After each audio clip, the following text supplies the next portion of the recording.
Saudara-saudariku, para pecinta Santo Antonius, ada sebuah kisah yang berjudul Sub Santo Antonius. Di kota Padua pada masa itu dikuasai oleh lintah darat. Dia sungguh-sungguh berkuasa. Bahkan pemerintahan kota pun bisa dia atur. Karena apa? Karena kekayaan yang dimilikinya. Dari mana diperolehnya kekayaan itu? Kekayaan itu diperoleh dengan cara dia meminjamkan uang dan kemudian memberikan bunga yang tinggi. Itulah cara dia mengumpulkan kekayaannya. Karena itu banyak yang menjadi korban. Orang-orang yang tidak bisa membayar hutang kemudian ditangkap. Khususnya kepala-kepala keluarga, bapak-bapaknya ditangkap dan dimasukkan ke penjara. Kemudian istri dan anak-anaknya juga dipaksa untuk bekerja. Sebagai ganti suaminya atau bapaknya bekerja. Dan hasil kerja mereka inilah yang digunakan untuk menyicil utang dari bapak atau suaminya. Karena itu warga kota Padua sangat menderita, sangat ketakutan. Ketika Santo Antonius diutus untuk bertugas di kota Padua, dia melihat situasi ini. Maka kemudian dia mengambil bagian dengan cara dia ikut bekerja menggantikan suami-suami yang di penjara itu, untuk meringankan beban dari keluarga-keluarga yang terlilit hutang.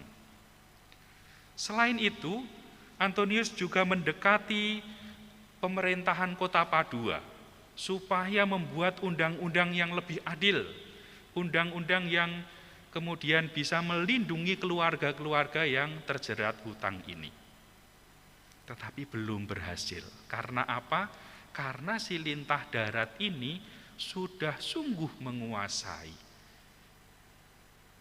Pemerintah kota Padua dalam tanda kutip sudah dibeli, maka tidak bisa berbuat apa-apa. Sampai akhirnya Santo Antonius selain dia membantu dengan bekerja dalam perayaan-perayaan liturgi, juga di dalam pertemuan dengan keluarga-keluarga, dia selalu memberi penghiburan dan dia selalu berkhotbah tentang keadilan. Tentu saja ini sangat mengusik dan mengganggu si lintah darat. Dan kemudian memang Antonius ingin sekali bertemu dengan si lintah darat ini. Dia ingin berjumpa dan bercakap-cakap dengan orang ini. Dan kesempatan pun tiba. Si lintah darat dan kawan-kawannya ini, kelompoknya ini mulai tidak tahan dengan isi khotbah dari Antonius yang terus-menerus mengkritik mereka dan menuntut keadilan. Maka kemudian mereka mengundang Antonius dalam sebuah perjamuan makan malam. Mereka sudah punya rencana licik. Mereka akan memberi kesempatan kepada Antonius untuk berbicara, dan kemudian mereka akan menghidangkan semangkok sup, dan sup itu sudah diberi racun. Begitulah kemudian yang terjadi. Antonius datang ke rumah lintah darat itu dan dia juga mulai berbicara tentang keutamaan Kristiani, tentang keadilan, tentang belas kasih. Kemudian lintah darat itu menghidangkan sup kepada Antonius. Dan Santo Antonius mengetahui bahwa dalam sup itu sebetulnya ada racun. Dan kemudian memang dia bertanya kepada lintah darat itu, mengapa kamu begitu tega kepada orang-orang itu? Mengapa kamu mencekik mereka?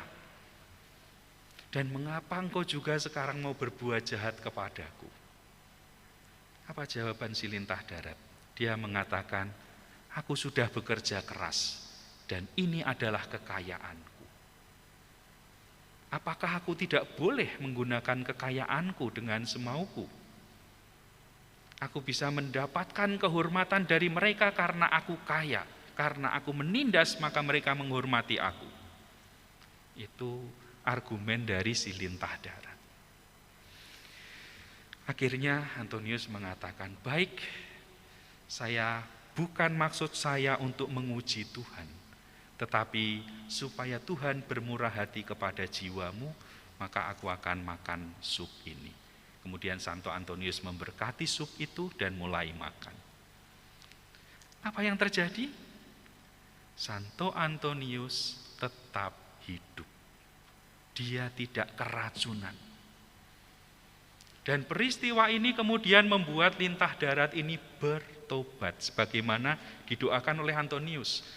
Bukan karena aku ingin mencobai Tuhan, tetapi supaya jiwamu selamat, maka aku akan memakan sup ini. Nah, itu kata-kata Antonius dan betul-betul kata-kata itu menjadi kenyataan. Lintah darat ini kemudian bertobat, kemudian dia mengembalikan hutang-hutang dari warga Padua. Dia juga membebaskan orang-orang yang dia tahan. Dan kemudian dia berbuat begitu banyak karya amal kasih untuk rakyat kota Padua. Akhirnya lintah darat yang awalnya dibenci, sangat dibenci oleh warga kota Padua ini mendapatkan penghormatan yang sangat luar biasa. Bukan karena kelicikannya, bukan karena kejahatannya, tetapi karena kebaikan dan pertobatannya. Saudara-saudariku, para pecinta Santo Antonius, kita kadang-kadang bersikap seperti si lintah darat tadi. Semuanya orientasinya adalah aku. Ini kekayaanku, maka aku bisa menggunakan semauku. Semua mengacu kepada diriku, aku, dan aku sebagai tokoh utama. Dan ini semakin diperkuat di zaman ini dengan kemajuan teknologi, dengan perkembangan media sosial. Kita diajak untuk pamer diri. Dengan pamer diri, kemudian kita juga cenderung untuk selalu membenarkan diri. Karena apa? Orientasinya adalah aku, diriku, dan diriku. Sementara saudara-saudariku yang terkasih, para pecinta Santo Antonius, Injil hari ini yang bisa disebut sebagai golden rule mengatakan bahwa segala sesuatu yang kamu kehendaki supaya orang perbuat kepadamu, perbuatlah demikian juga kepada mereka. Jelas sekali, orientasinya sebaliknya, bukan aku dan aku, melainkan malah apa yang kamu kehendaki, perbuatlah kepada orang lain, apa yang ingin orang lain lakukan kepadamu. Injil hari ini mengajak kita untuk belajar dari peristiwa atau dari mukjizat Santo Antonius tadi. Bukan lagi untuk terus-menerus orientasinya tentang aku dan diriku yang mengarah kepada egoisme, melainkan pada sikap menghormati, menghargai sesamaku. Menempatkan diri sebagai sesama, setara dengan yang lain. Saudara-saudariku, dalam konteks keluarga, sekarang ini banyak juga keluarga-keluarga yang mengalami kesulitan, khususnya dalam mendampingi anak-anak generasi milenial atau bahkan pasca milenial. Karena apa? Salah satu penyebabnya adalah karena masing-masing hidup dalam dunianya sendiri. Dan kemudian masing-masing menonjolkan tentang keakuannya. Orang tua menonjolkan tentang keakuannya, begitu juga anak-anak.